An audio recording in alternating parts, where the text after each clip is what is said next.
Hi, I'm Ruth. I would like to explain a wee bit about what I've been thinking about over the past wee while, and basically the process of what spring represents. And it allows us to let go of baggage that we've been holding on to for quite some time. It allows, after winter, we tend to have the hibernation time, we have the reflection time, and then come spring, and you know yourself, we New Year, we New Year's resolutions, it's like, right, okay, then let's make this happen. I'm going to change this, I'm going to change that. But sometimes that can lull. So spring happens, and you find that there's B&Q's full, if you like, of, or the local painting shops are full of people going wanting new paint. They're wanting they want to change their surroundings, basically. Trips to the dump, clearing out things, just getting rid, basically, of things that no longer are needed to serve. And basically what it does in an emotional and a mental level is it allows you to kind of like go in, it's symbolic of going into the boxes in your mind, where you're going, right, okay, I'm going to change this, and I'm going to what's actually living in there. I want to have a good look at that, and you dig a wee bit deeper and you kind of start to poke about a wee bit, and it allows you just to clear that space, clear the decks, and allow new things to come in, and have creating space for new things to come in allows you to release blockages and allows you to change the shape of your life, basically. So that's the process if you allow the time and the space for it to happen. So you've got to step back and make things just make things quieter and allow it to flow. Now, there's various ways that I help people do that, and myself, of course, and that's basically how I've learned. One of them was through Reiki. Learning about energy, learning about vibrations, like learning about Dr. Emoto, who done experiments to say about the power of thought and how that thought impacts on other people.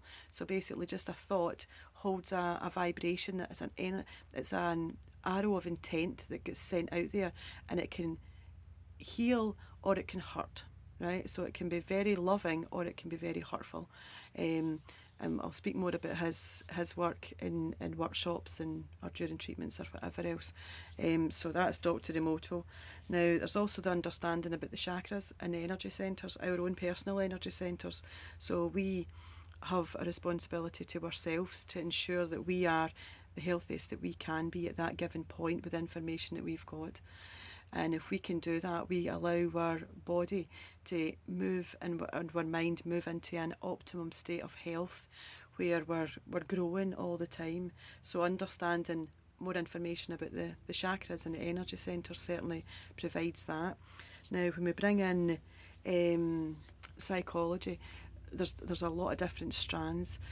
So some that I particularly prefer are the drama triangle. So transactional analysis, basically looking at the drama triangle and where we sit in there.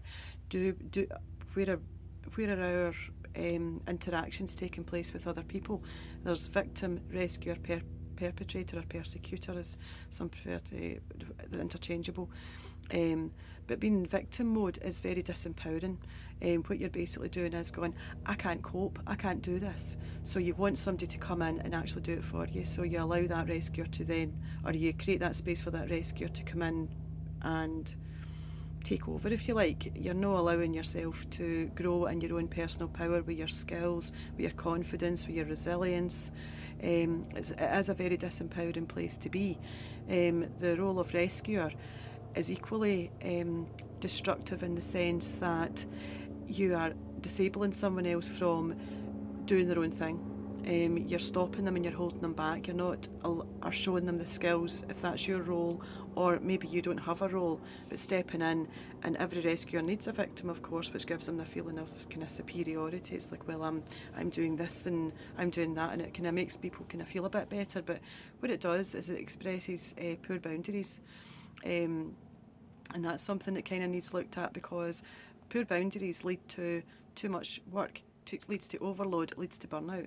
So it makes no sense whatsoever to stay within that. As soon as you realise if you fell into that mode or you're kind of acting in that way, it's like, whoa, stop, right, I don't need to be doing this. I'm overstretching myself and I'm going to create a lot of pressure and stress on myself that I don't particularly need. Maybe there's just a little bit of input that I could give to somebody and then I've done my bit, and that would be quite enough. And I also like to look at Maslow's hierarchy of needs as well, like the different stages, is particularly the bottom one, which kind of fits in and dovetails with those as well, because if you're in survival mode and you are stuck in a place where you can't get out your own way, then life's a struggle. And it doesn't have to look like that. Obviously, there are sometimes a lot of steps that have to be taken, and there's things that could be in the way of that, like addictions or addictions, and primarily probably would be the biggest one, I would think, where you would, like, even overspending is self-sabotage, and what you're doing is you're creating harm for yourself by not reining that in, if you like. You're not managing to curb your urges. So we look at addictions and how they undermine basically your way of being, your health, how they've worked in the past, because they definitely served a function in the past, but when they start to take over a wee bit and it starts to get disproportionate to the other things that you do need to carry out in the rest of your life, then it's time to have a wee look at that and say, what can I do to possibly change that?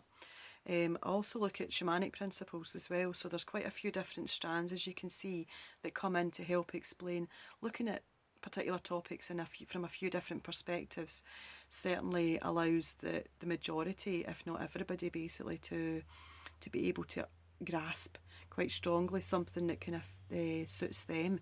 So that's why I like using different things. Shamanic principles, if you look at Jung, Jung, he does a lot of work on both psychologist but also shamanic, and looks at the shadow, for example, the inner child.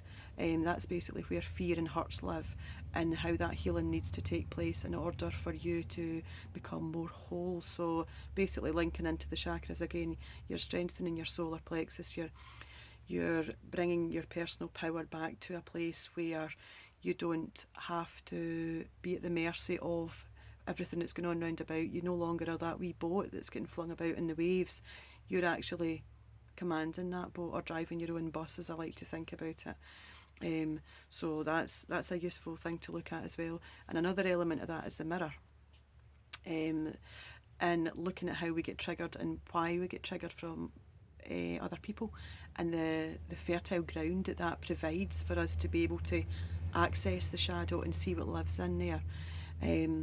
We're able to pinpoint a lot of where our healing work needs to get done, and using these other elements, particularly the transactional analysis thing, the drama triangle, looking at the parent, adult and child, and recognising when you're in child and what your inner child actually needs.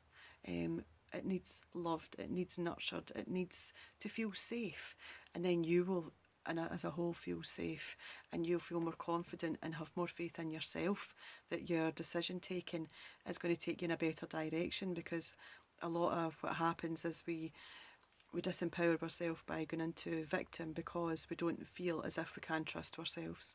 So when you use all these different elements to do your healing work, it breaks it down, because it's not all meant to be done in one day. Another element of Jung, of course, is looking at the midlife crisis. So it's the developmental stages you can bring in as well. So when you get to the midlife, it's quite a fortunate age to be at, really. And the purpose of it, as I understand it, is to be able to look back and track your chronology, track your choices. And it's so rich in information for you to be able to analyse and have a look at. And why did I do that job? Why did I learn that thing? Why was I drawn to do that? Why did that relationship break down? So there's so much that you can look at when you get to this particular age, if you like. And it's because it's so relevant for myself, and I'm discovering this and the beauty of it. That this is why it's kind of sinking in so deeply, and I feel that a lot of people can really benefit from this information. So that was just a kind of... So there's many more tools that we can use, but that just gives a general flavour of the ponderings, if you like, of where I feel that potentially a lot of work can be done if you're at the stage where you think, do you know what, I just want things to be different now. I'm no happy with that. That way of being any longer, and I want to start kind of making my life take a different path. I'm done. So that was what I wanted to share anyway. Okay.